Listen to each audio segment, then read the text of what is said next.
ও Medina রে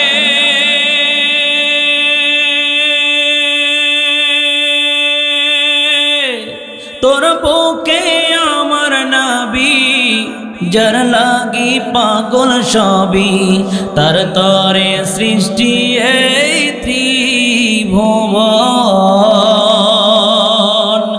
ও Medina রে তোর বুকে আমার নবী যার লাগি পাগল সবই যার লাগি সৃষ্টি এই ত্রিভুবন। ভাবি আমি সারাক্ষণে কখন যাব সেখানে, ভাবি আমি সারাক্ষণে কখন যাব সেখানে। সহে না আমার পরাণে ও মদিনার মাটি রে সকল সুখ বুঝি তোর কপালে। ও মদিনা রে পাখি যদি হতাম আমি উড়ে উড়ে যেতাম আমি, থাকতো না মনের কোন যাতনা। ও মদিনা রে পাখি যদি হতাম আমি উড়ে উড়ে যেতাম আমি, থাকতো না মনের কোন যাতনা। কাছে নাই টাকা রে গায়ে নাই পাখা রে, কাছে নাই টাকা রে গায়ে নাই পাখা রে।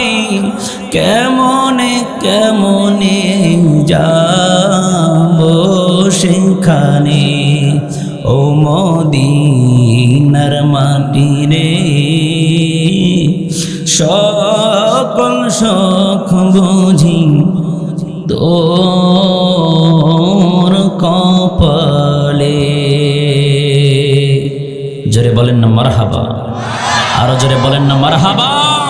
আল্লাহ নবী কোরআন তেলাওয়াত করতেছেন, কোরআন তেলাওয়াত করতেছেন। কোরআনের মধ্যে নবীজি যখন তেলাওয়াত করতেছে, নবীজির কোরআন তেলাওয়াত শোনার জন্য কাফের বেঈমানরাও এসে যেত। বলেন সুবহানাল্লাহ। কারণ নবীজির কোরআনের তেলাওয়াত এত সুন্দর আর এত মজা, তেলাওয়াত শুনলেই মজা লাগে, তেলাওয়াত শুনলেই মজা লাগে। কাফেররা আবু জেহেল পর্যন্ত নবীজির কোরআন তেলাওয়াত শুনতো চুপে চুপে। বলেন সুবহানাল্লাহ। আমার নবীজি কোরআন তেলাওয়াত করতেছে, একজন কাফের এসে লুকে লুকে কোরআন তেলাওয়াত শোনে। একদিন কোরআন তেলাওয়াত শুনে, 2 দিন কোরআন তেলাওয়াত শুনে, 3 দিন কোরআন তেলাওয়াত শুনে। একদিন আমার নবীকে ডাক দিয়ে বলে, ও যুবক তুমি এখানে কেন আসছো? এখানে কেন আসছো? কি করার জন্য আসছো? ওই যুবক ডাক দিয়ে বলে, নবী এখানে আমি কেন আসছি, কি জন্য আসছি আপনাকে বলে দেই। ও নবীজি এখানে আমি এসেছি একমাত্র কারণ হলো আপনার কোরআন তেলাওয়াত শোনা। আপনারা কোরআন তেলাওয়াত শোনার জন্য এসেছি, আপনারা কোরআন তেলাওয়াত শোনার জন্য এসেছি। নবীজি যখন কোরআন তেলাওয়াত করে, ওই যুবক চুপে চুপে কোরআন তেলাওয়াত শোনে। যখন চুপে চুপে কোরআন তেলাওয়াত শোনে, কোরআন তেলাওয়াত শুনতেছে, এইরকম করতে করতে একদিন নবীজি ডাক দিলেন, ডাক দিয়ে বলতেছে, যুবক এদিকে আসো, এদিকে আসো, তুমি আমার কোরআন তেলাওয়াত শোনার জন্য আসছো।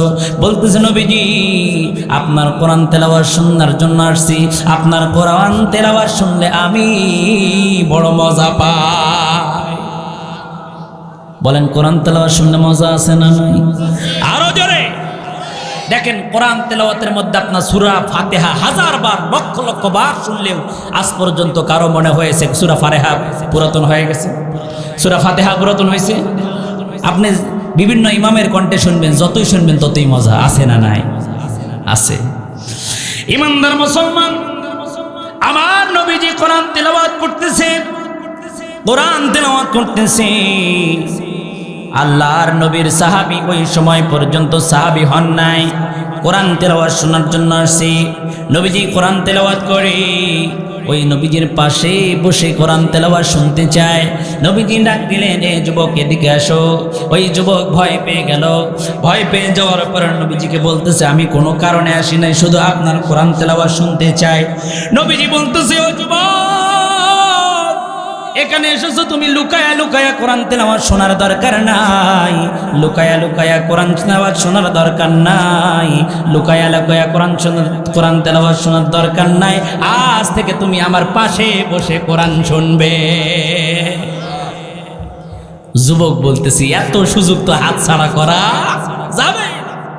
যে সুযোগ পাইছি, দূরে লুকায়া লুকায়া কোরআন শুনি, আজ থেকে নবীজির পাশে বসে কোরআন শুনবো। বলেন আল্লাহু আকবার।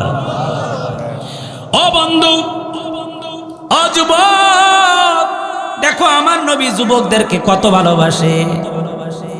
নবীজি ডাক দিয়ে বললেন, এই যুবক আমার পাশে বসে বসে কোরআন তেলাওয়াত শুনবে। এই কথা বলার সঙ্গে সঙ্গে আমার নবীজি কথা বলার সঙ্গে সঙ্গে যুবকের মুখটা হাসি উজ্জ্বল হয়ে গেল। যুবকের মুখটা খুশি হয়ে গেল। যুবকের মনটা খুশি হয়ে গেল। যুবক ডাক দিয়ে বলতেছে, নবী আপনি এত সুযোগ দিছেন, আপনার সুযোগটা পাইয়া আমার মনটা খুশি হয়ে গেল। নবীজি আমার ডাক দিয়ে বলে, যুবক বসে যাও, বসে যাও। নবী কোরআন তেলাওয়াত শুনতেছে, নবী কোরআন তেলাওয়াত করতেছে, যুবক কোরআন তেলাওয়াত শুনতেছে। বলেন তো দেখি, আপনি আমি যদি ওই জায়গায় থাকতাম তাহলে মনটা কত ভরে যেত, ঠিক কি না? ওই জায়গায় যদি আপনি আমি নবীজিকে একবার দেখতে পারতাম, ইমাম আনার পর যদি কোনো বান্দা এবং বান্দি একবার যদি নবীজিকে স্বপ্নে যুগেও দেখতে পারে, আল্লাহ পাক রব্বুল আলামিন ওই বান্দা এবং বান্দির জন্য জাহান্নাম হারাম করে দিবে। নবীজিকে দেখতে চান তো আল্লাহকে আল্লাহর কাছে বলবেন, বেশি বেশি দরুদ শরীফ পড়বেন। দরুদ শরীফ পড়লে কি হবে?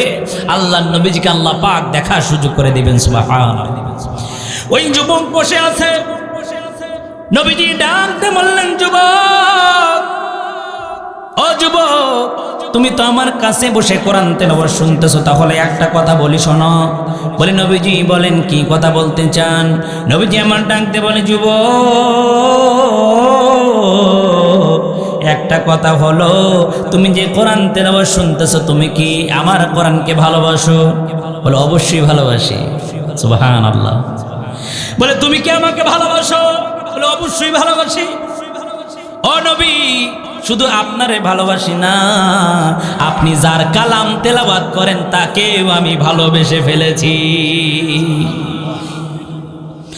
আমার নবীজির কথা শুনে ওই যুবক আশ্চর্য হয়ে গেলেন। যুবকের কথা শুনে নবীজিও আশ্চর্য হয়ে গেলেন। এত ভালোবাসা কেন? কোথার থেকে এত ভালোবাসা জন্মালো?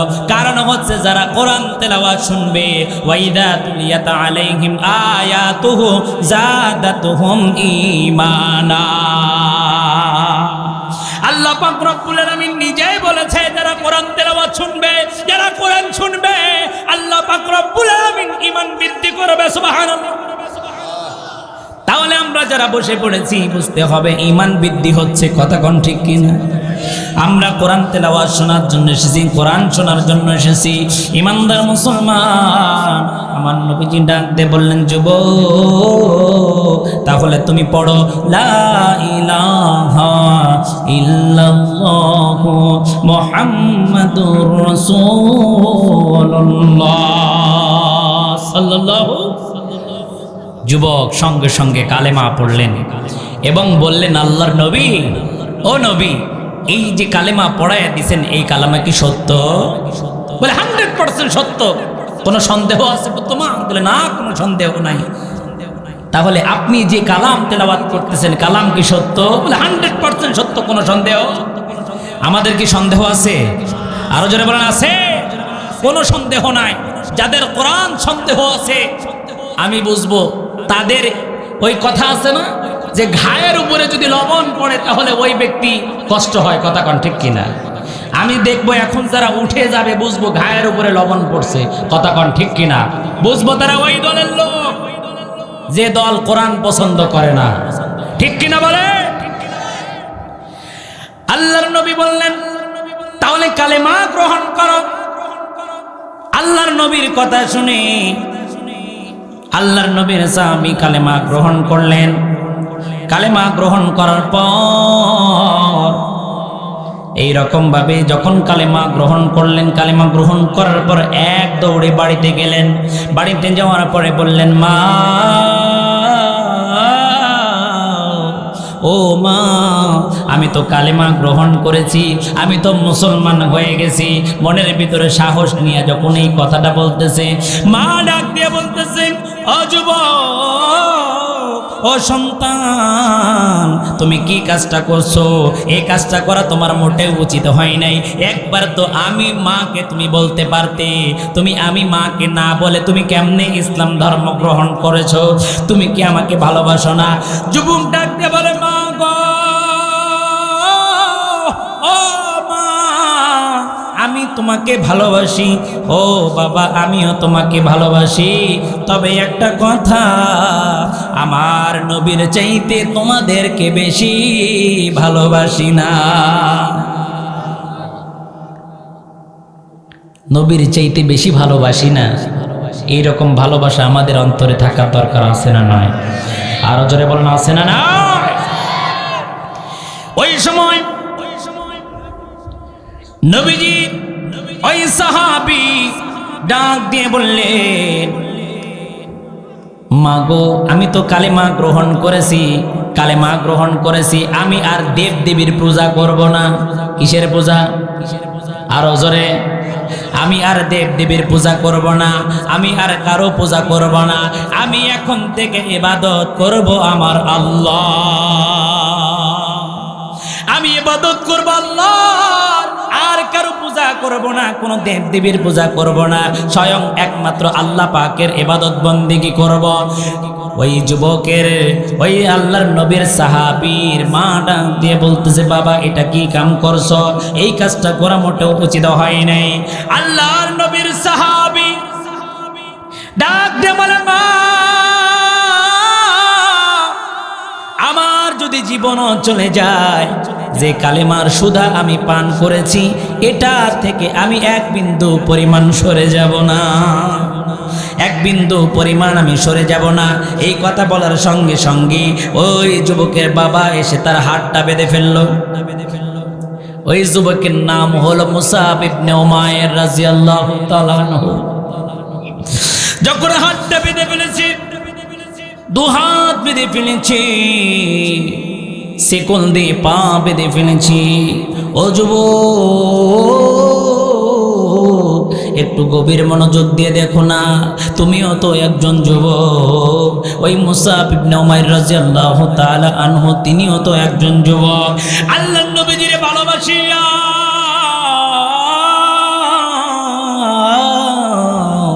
যখন হাতটা বানছে, পা বানছে পিছন দিকে করিয়া যখন বেঁধে ফেলেছে, বাঁধার সঙ্গে সঙ্গে তোর বাবা ডাক দিয়ে বলতেছে, ও আমার সন্তান, তোমারে একটা বার সুযোগ দিবার চাই, একটা বার সুযোগ দিতে চাই। তুমি কালেমা ছেড়ে দাও, তুমি ইসলাম ছেড়ে দাও। আল্লাহর নবীর সাহাবী একটা কথা বললেন, ইন্নাদ দীনা ইনদাল্লাহিল ইসলাম।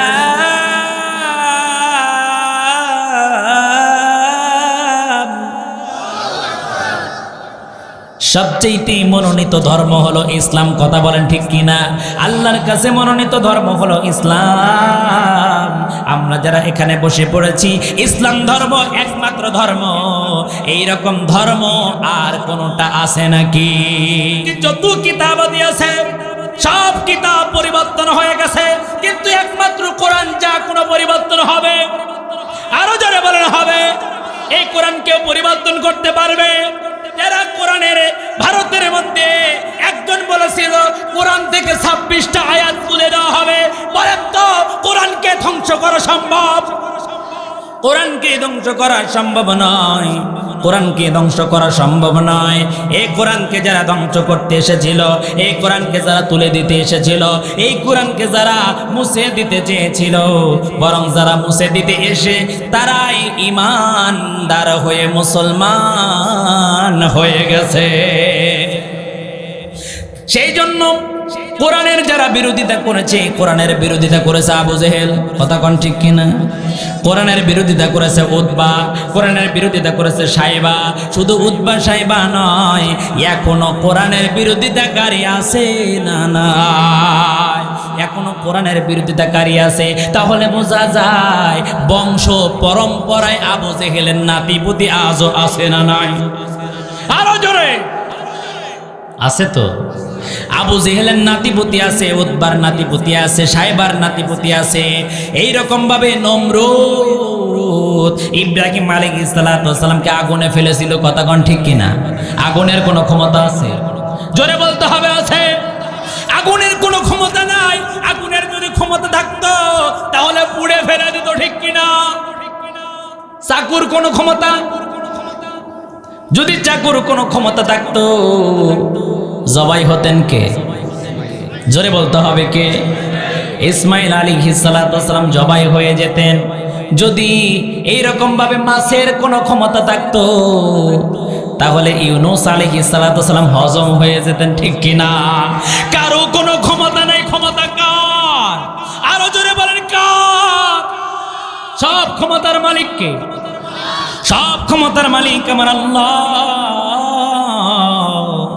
যখন পেছন দিকে হাত দিয়ে বেঁধে রেখেছে, মুসাব ইবনে উমাইর রাদিয়াল্লাহু তাআলা আনহুর হাত বেঁধে ফেলেছে, পা বেঁধে ফেলেছে, ঠিকমতো খাইতে দেয় না, ঠিকমতো পড়তে দেয় না। যখন খাইতে দেয় না, পড়তে দেয় না, এই রকম ভাবে কয়েকদিন অতিবাহিত হয়ে গেছে। কয়েকদিন যখন অতিবাহিত হয়ে গেল, মা এসে বলতেছে, সন্তান, ও আমার সন্তান, তোমার একটা কথা বলে দি, তুমি ইসলাম ছেড়ে দাও, কালেমা ছেড়ে দাও। মুসাব ইবনে উমাইর ডাকতে বলে, মা, ও মা, আমার যদি জীবনও চলে যায় কালেমা ছাড়ব না। ও মা, আমি কালেমা ছাড়ব না, আমি ঈমান ছাড়ব না। হঠাৎ করে কয়েকদিন অতিবাহিত হয়ে যাওয়ার পর একদিন তার মা কাছে আসলেন, আসার পরে বলতেছে, বাবা, তোকে যদি আমি এখন ছেড়ে দেই তাহলে তুমি কি করবা? তখন মুসাব ইবনে উমাইর ডাক দিয়ে বলে, মা, আমার যদি এখন ছেড়ে দাও, ছেড়ে দিতে দেরি হবে, আমি আমার নবীর কাছে যেতে দেরি করব না। আল্লাহু আকবার। আমি আমার নবীর কাছে যেতে দেরি করব না। আমাকে এখন যদি ছেড়ে দাও, সঙ্গে সঙ্গে নবীর কাছে হাজির হব। আল্লাহু আকবার। আমি আমার নবীর কাছে হাজির হয়ে যাব। মা, তার মা চিন্তা করলো, নবীর প্রেমে এতটা পাগল কেমনে হয়? নবীর প্রেমে এতটা পাগল কেমনে হয়? ওই যুবক নবীর প্রেমে পাগল হয়েছে। আজকে আমরা যুবক নবীর প্রেমে পাগল হইতে পারি নাই, ঠিক কিনা? আজকে যদি আমরা নবীর প্রেমে পাগল হইতে পারতাম, নবীর প্রেমে পাগল হইতে পারলে মুখে দাড়ি থাকতো। জোরে বলেন, নবীর প্রেমে পাগল হইলে নামাজ পড়তাম, ঠিক কিনা? নবীর প্রেমে পাগল হইলি ভালো কাজ করতাম, গান বাজনা শুনতাম না, ঠিক কিনা? নবীর প্রেমে যদি পাগল হইতাম কারো জমির আল কাটতাম না, ঠিক কিনা? হাজী সাহেব হজ করে এসেছে, হজ করে আসার পর উনি জমির মধ্যে গেছে। এটা ধরেন জমি, জমির মধ্যে যাওয়ার পর জমির মধ্যে কি থাকে? আরো জোরে, জোরসে বলেন। জমির মধ্যে থাকে আল। হাজী সাহেব হজ করে আসছে, কোদাল নিয়ে গেছে, কোদাল নিয়ে যায়, একবার কয় সুবহানাল্লাহ, এক কোপ দেয়, আবার কয় আলহামদুলিল্লাহ, আর এক কোপ দেয়। দিতে দিতে তার জমির আল কাটতে কাটতে আল আর নাই। আছে না নাই? কথা কন না, আছে না নাই? আল এমন ভাবে কেটেছে, পরের জন এসেছে, ভাই ভাই এসে বলে, ভাই আপনি তো হাজী সাহেব, আপনি যে কাজটা করলেন সুবহানাল্লাহ বলে বলে, আমি কি বলে কাটবো? আপনি তো সুবহানাল্লাহ বলে বলে কেটেছেন, আমি কি বলে কাটবো বলে দেন। ঘটে কি ঘটে না? বাস্তব ঘটনা। শুধু হাজী সাহেব দিয়ে বললাম বলে এটা বুঝেন না, আমরা এই কাজগুলো করি, কথা কোন ঠিক কিনা? আলের বুড়ি এমন ভাবে কাটা, এমন কাটিং করে, সেলুনে যারা কাটিং করে তারাও ফেল, ঠিক কিনা? আলের উপর দিয়ে আর হেঁটে যাওয়া যায় না। আগে আলের উপর দিয়া সবাই হেঁটে যেতে পারতো, এখন একজনই যাওয়া যায় না, কথা কোন ঠিক কিনা? আগে মোটা মোটা আলগুলো এখন ছোট হয়ে গেছে, কথা কোন ঠিক কিনা? সেই জন্য একটা কথা বলতে চাই, এই যে কাজগুলা করতেছেন, কাজটা ভালো না খারাপ? এটা কি নবী করেছে? হ্যাঁ, নবীজি এই শিক্ষা দিচ্ছে। কি করতেছি আমরা? নবীজিকে ভালোবাসি, বলতেছি তোমাকে ভালোবাসি, তোমাকে ভালোবাসি, তোমার জন্য সব করতে পারি নবীজি, সব করতে পারি। একজন স্ত্রী বলতেছে, ও স্বামী, আমি তোমার এত ভালোবাসি, আমার মতো ভালো কেউ বাসে না। তখন বলতেছে, আমার জন্য একটু গোসলের পানি আনো। কয়, আমি তোমাকে ভালোবাসি। আমার জন্য গামছা নিয়ে এসো। কয়, আমি তোমাকে ভালোবাসি। কয়, আমার মাথা একটু টিপে দাও। কয়, আমি তোমাকে ভালোবাসি। বলেন তো মেজাজ কি আর ভালো থাকে? জোরে কন। মেজাজ তো হয়েছে গরমে, এমন একটা থাপ্পড় দিছে, দিয়ে কয়, ওই এত ভালোবাসো, এই যে মাথা ব্যথা করতেছে, একবারও তো তুমি আমার মাথাটা টিপে দিলে না। আবার কয়, আমি তোমাকে ভালোবাসি। বলেন তো দেখি, এই ভালোবাসা কি আসলে ভালোবাসা? এটা কি ভালোবাসা? মুখে ভালোবাসলে হবে না, অন্তর দিয়ে ভালোবাসতে হবে নবীজিকে, কথা কোন ঠিক কিনা? একটা হাদিস বলেছি, এই হাদিসের উপরে যদি আপনি একটা হাদিস যদি মানতে পারেন, জান্নাতে যাওয়ার জন্য আর কিছুই লাগবে না। সুবহানাল্লাহ। নবীজি যা যা করেছেন তাই তাই করেন, যা করে গেছেন সেটাই করেন। অবশ্যই একটা হাদিস মানলে আপনি জান্নাতি। সুবহানাল্লাহ। জান্নাতে যেতে চাই তো সবাই চায়। কে কে চান না হাত তোলেন।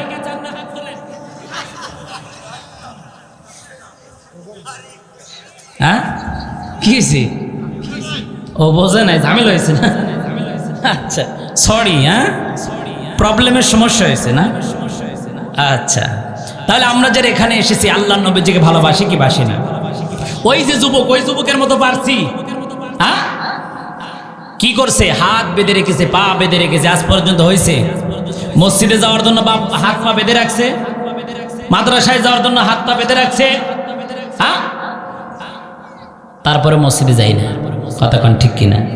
মসজিদে আজান হচ্ছে, ধরেন মসজিদে মুয়াজ্জিন আজান দেয়, আমরা যখন জন্ম নিয়েছি, জন্মের সময় আমাদের কানের মধ্যে কি শব্দ দিয়েছে? আল্লাহু আকবার, আল্লাহু আকবার, এই শব্দ দিয়েছে কি দেয় নাই?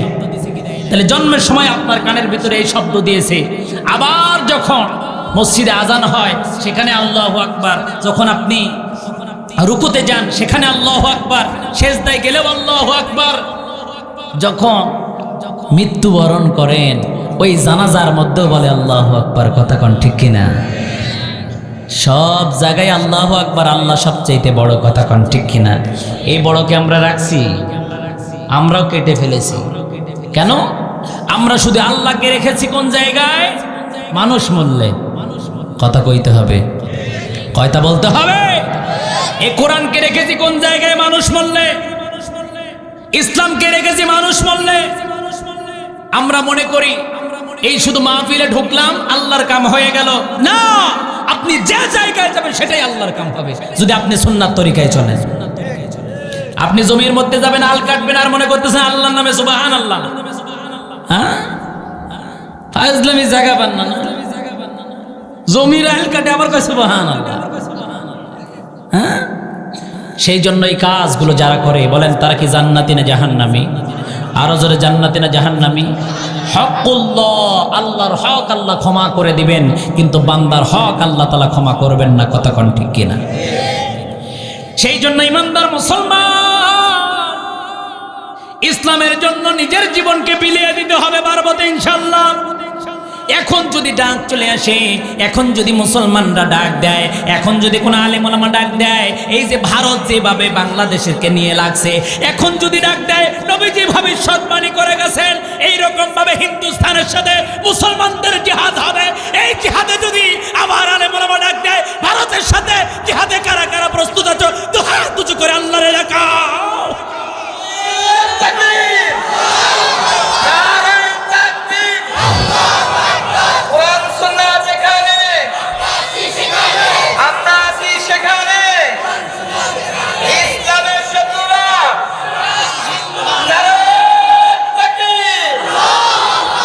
আমরা ইসলামের জন্য জীবন দিতে পারি, ঠিক কিনা? আমরা জমিতে যেতে পারি, আমরা মাটি কাটে যেতে পারি, আমরা নবীজিকে ভালোবাসি। নবীজির জন্য এক ফোঁটা রক্ত থাকা পর্যন্ত, যতক্ষণ শরীরে রক্ত আছে, ইসলামের জন্য লড়াই যাব, কথা বলেন ঠিক কিনা? এইরকম ইমানদার জাগ্রত মুসলমান আমি চাই। এই জাগ্রত মুসলমান যদি সামনের দিকে থাকে, এইরকম কবরস্থান একটা না 10টা হয়ে যাবে, কথা বলেন ঠিক কিনা? ইমানদার মুসলমান আল্লাহর জন্য, ইসলামের জন্য জীবন দেওয়া লাগবে। শুধু তসবিহ টিপলে হবে না, যেখানে তসবিহ টেপা দরকার সেখানে টিপতে হবে, কতক্ষণ ঠিক কিনা? মসজিদের কোণে বসে তসবিহটা জপ কষে এইভাবে জিকির করে হবে না, হবে না। আল্লাহর নবী শুধু জিকির করে নাই, ঠিক কিনা? আল্লাহর নবীজি শুধু জিকির করে নাই, জিকির করেছেন, ফিকির করেছেন। যেখানে যা দরকার, নবীজি ছিলেন ইমাম, নবীজি ছিলেন সেনাপতি। নবী যে ইমাম, যে নবী মাঠে খেটেছেন, যে নবী সিংহাসন চালিয়েছেন, সেই নবী আবার যুদ্ধের ময়দানে সেনাপতি হয়েছেন, কথা কোন ঠিক কিনা? তাহলে শুধু মসজিদের মধ্যে তসবিহ টিপলে হবে? মাঠে নামতে হবে। আমরা শুধু এক জায়গায় মনে করেন মারামারি লাগছে, আপনার ভাই কথার কথা, আপনার ভাইয়ের সাথে আর একজনে মারামারি লাগছে। এখন যদি আপনি বলেন যে ভাইয়ের সাথে মারামারি লাগছে, আমি সুবহানাল্লাহ বলতেছি, হবে? হ্যাঁ, সেখানে গিয়ে আপনাকে আটকানো লাগবে, কথা কোন ঠিক কিনা?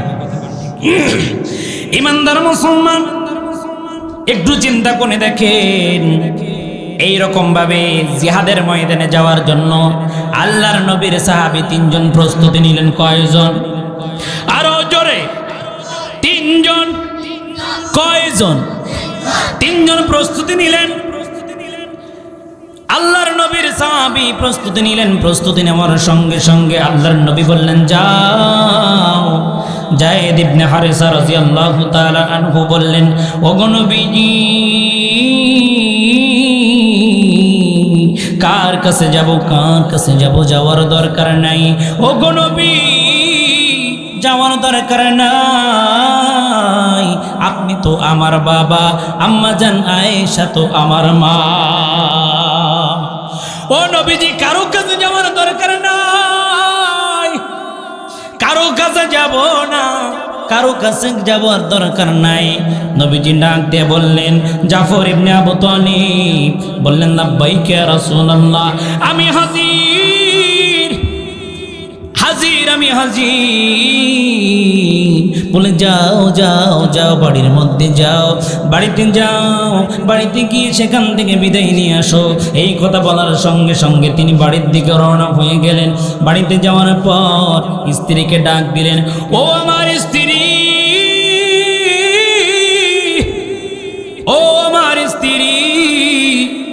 এদিকে আসো, একটা কথা বলবার চাই, একটা কথা বলে দিতে চাই, কোনো দিকে নজর দিবেন না ইমানদার মুসলমান।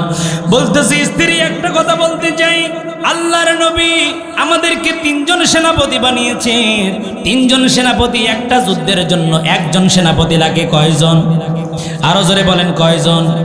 যুদ্ধের জন্য 1 জন সেনাপতি লাগে, অথচ সেনাপতি বানাইছেন কয়জন? 3 জন বানানোর উদ্দেশ্য কি? এখান থেকে বোঝা যায় 3 জন বানিয়েছেন, 3 জনের কেউ আর ফিরে আসতে পারবে না।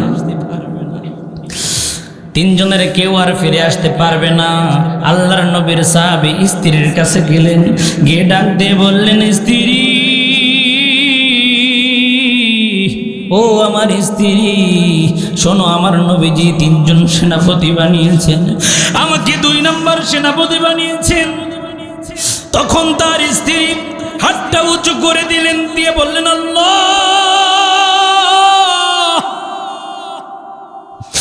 ও আল্লাহ, আমার স্বামীরে তুমি ফিরাইয়া দিও। ও আল্লাহ, আমার স্বামীরে তুমি ফিরাইয়া দিও, গাজী বানাইয়া বাড়ি ফিরাইয়া দিও। এই কথা বলার সঙ্গে সঙ্গে আল্লাহর নবীর সাহাবী তরবারির উল্টা পিঠ দিয়ে হাতে আঘাত করে ডাক দেয়, ও আমার স্ত্রী, উল্টা দোয়া করিও না, তোমার উল্টা দোয়া আল্লাহ কবুল করবে না। এই কথা বলিয়া হাতে আঘাত বললেন, স্ত্রী বিদায় দাও, বিদায় দাও, এখানে আর থাকা চলবে না, আমি যুদ্ধের ময়দানে যাব, শহীদ হয়ে যাব, ইসলামের জন্য জীবন দিয়ে দেব। আল্লাহু আকবার। আল্লাহর নবী সাহাবী এই কথা বলতেছি, হঠাৎ করে দুইজন সন্তান পিছন দিয়ে সে হাত একজন ধরে ডাক দিয়ে বলতেছে, বাবা আমাদের ছেড়ে তুমি কই যাও? ও বাবা আমাদের ছেড়ে তুমি কোথায় যাও? বাবা ডাক দিয়ে বলে, বাবা রে আমি যুদ্ধের ময়দানে যাই, আর হয়তো বা তোদের সাথে আর দেখা হবে না, আর হয়তো বা তোদের সাথে আর সাক্ষাৎ হবে না। সন্তানগুলা এমন ভাবে কান্না করতেছে। ও যুবক, ও ইমানদার মুসলমান, ও মা, ও বোনেরা, কত টিভি সিরিয়াল দেখে দেখে চোখের পানি ফেলাইছ, ইসলামের জন্য ইমানের কথাগুলো শুনিয়া দেখো না, একটু দিলটা নরম করে দাও। আমার নবীজি বলি, যদি চোখের পানি না আসে, চোখের পানি যদি না আসে, কান্নার ভান করো। এই কান্নার ভান দেখিয়া আল্লাহ তোমারে মাফ করে দিবে। এইরকম ভাবে ডাকতে বলে, স্ত্রী বিদায় দাও, বিদায় দাও, বিদায় দাও। সন্তান দুইটা হাত ধরে বলে, বাবা আমাদেরকে ছেড়ে যাইয়েন না গো বাবা। সন্তান দুইটা মাটির মধ্যে গোড়াগড়ি করি আর ডাক দেয়, বাবা ও বাবা আমাদেরকে ছেড়ে যাইয়েন না গো বাবা। পিছন থেকে আর তাকাইলেন না, যায় যায় আর পিছনে তাকায় না। সন্তান কান্দে, এমন কান্দে, এত কান্না, কান্না দেখিয়াও পিছনে তাকায় না। আল্লাহ নবী আর একজন সাহাবী আব্দুল্লাহ ইবনে রাওহা রাদিয়াল্লাহু তাআলা আনহুকে বললেন, যাও যাও বাড়িতে যাও, বাড়িতে গিয়ে খবর নিয়ে আসো, বাড়িতে গিয়ে বিদায় নিয়ে আসো, খবর দিয়ে আসো। এই কথা বলিয়া বাড়িতে পাঠিয়ে দিলেন। বাড়িতে পাঠিয়ে দিছে, বাড়িতে পাঠিয়ে দিয়া বাড়িতে গিয়ে বলতেছো, আমার আদরের স্ত্রী, ও স্ত্রী, আল্লাহর নবী আমারে যুদ্ধের সেনাপতি বানিয়েছে, বিদায় দাও, বিদায় দাও, বিদায় দাও, বিদায় দাও। তখন স্ত্রী ভিতর থেকে ডাক দিয়ে বলে, স্বামী গো,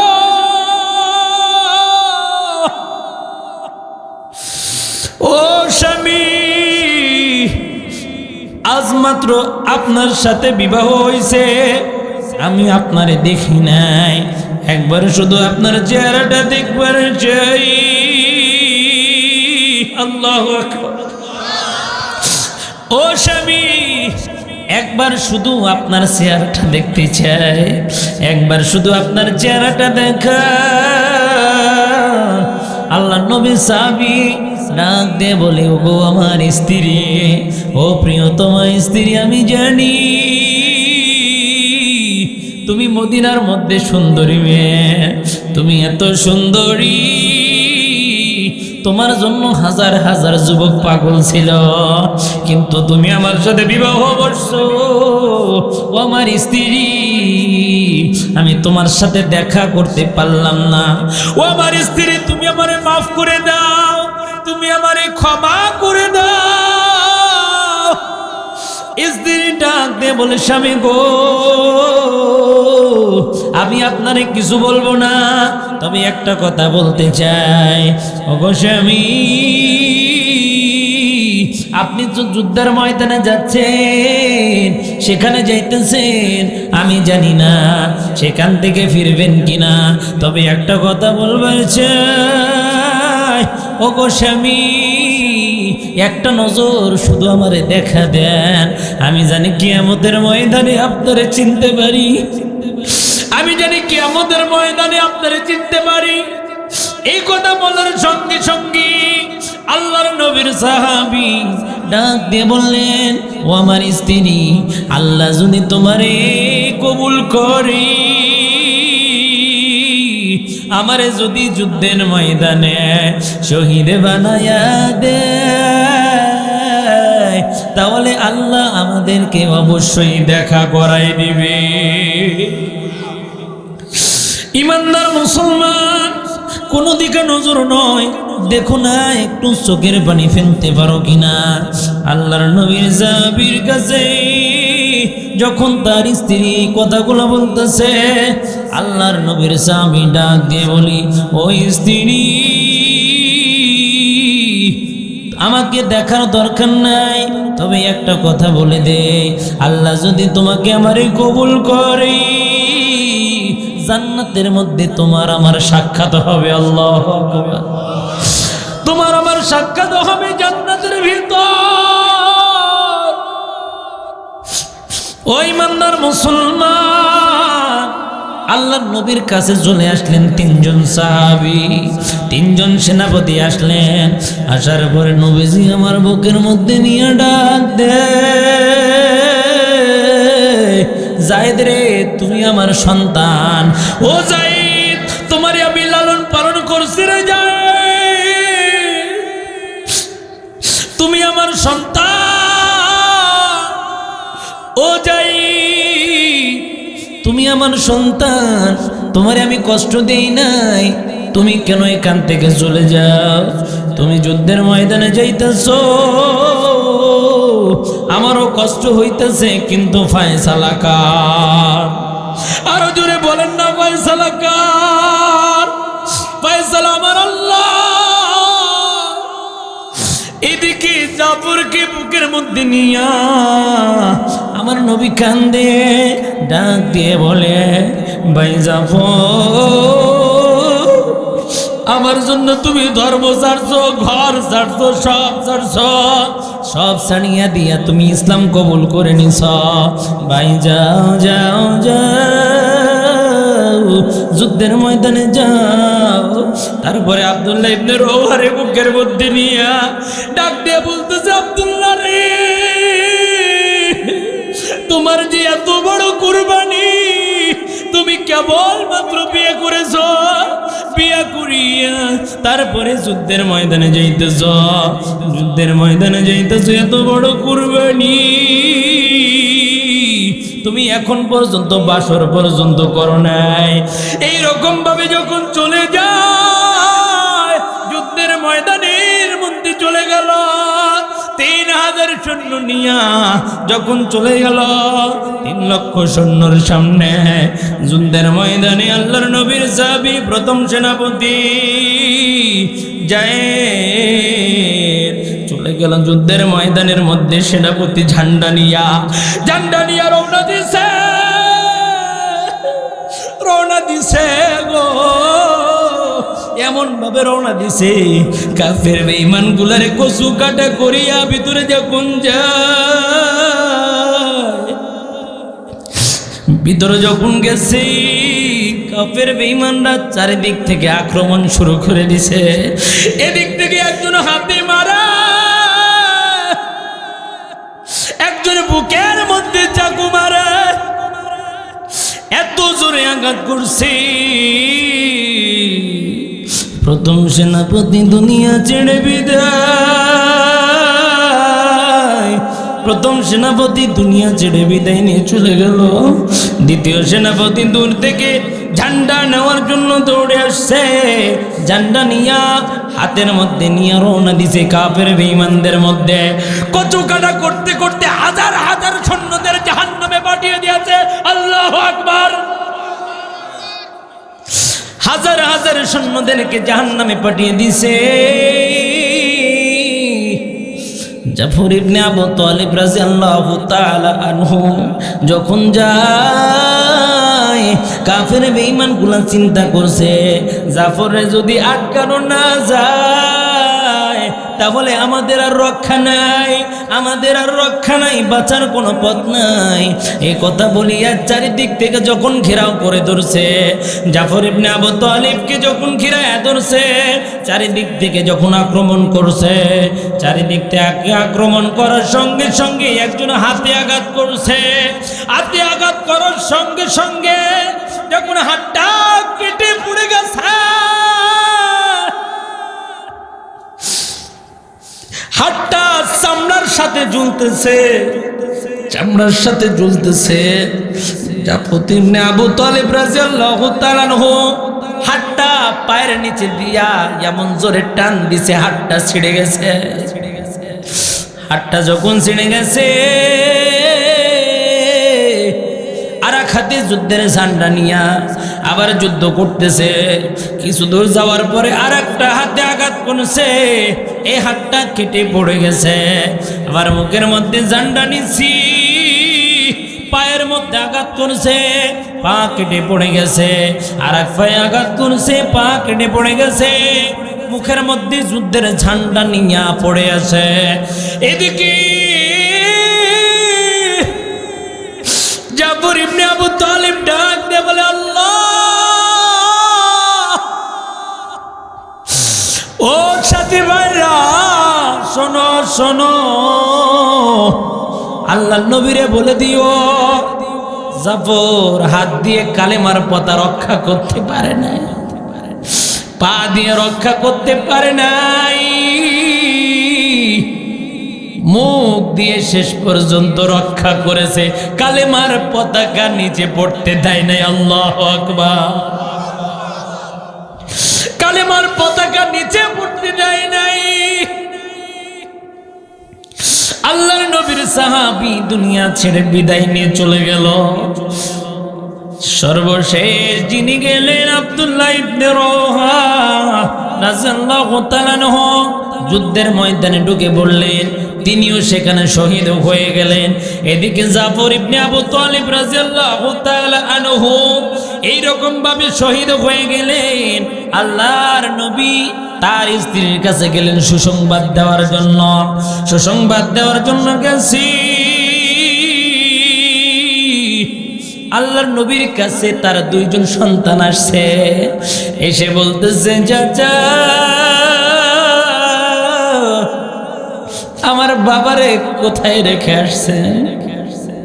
ও বাবা, আমার বাবারে আমি কেন খুঁজে পাচ্ছি না?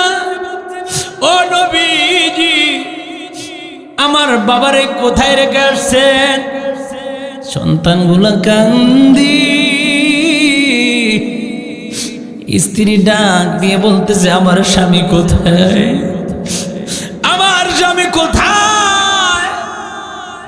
ও নবীজি, আমার স্বামী কোথায়? নবীজি আমার ডাক দিয়ে বলে, কান্দিও না, কান্দিও না, আল্লাহ পাক রব্বুল আলামিন তোমার স্বামীরে শহীদ হিসাবে কবুল করেছে। আল্লাহু আকবার। যুদ্ধের ময়দানে শহীদ হয়ে গেছে ইসলামের জন্য। খালিদ বিন ওলীদ সর্বশেষ তিনি যুদ্ধের ময়দানে ঢুকে সব কাফের বেঈমানদের দুনিয়া ছেড়ে বিদায় করে দিয়েছে। আল্লাহু আকবার। ওই যে আল্লাহর নবীজিকে ভালোবাসে ওই সাহাবীর কথা মনে আছে নাকি? মুসাব ইবনে উমাইর রাদিয়াল্লাহু তাআলা আনহুকে পিছনে বেঁধে রেখেছে। কি করেছে? পিছনে বেঁধে রেখেছে, হাত বেঁধে রেখেছে, পা বেঁধে রেখেছে। বলেন তো দেখি, ইসলামের জন্য যদি পা বেঁধে রাখে, হাত বেঁধে রাখে, তারপরেও থাকা যাবে নাকি? থাকা যাবে না। ইমানদার মুসলমান, তিনজন সেনাপতির মধ্যে এক নাম্বার সেনাপতি হলে যায়েদ বিন হারেসা রাদিয়াল্লাহু তাআলা আনহু প্রথম শহীদ হয়ে গেলেন। আমি একটু দেখতে চাই এই সাহাবীকে কে কে ভালোবাসেন, একটু হাতটা উঁচু করে আল্লাহরে দেখান। লিল্লাহি তাকবীর, লিল্লাহি তাকবীর।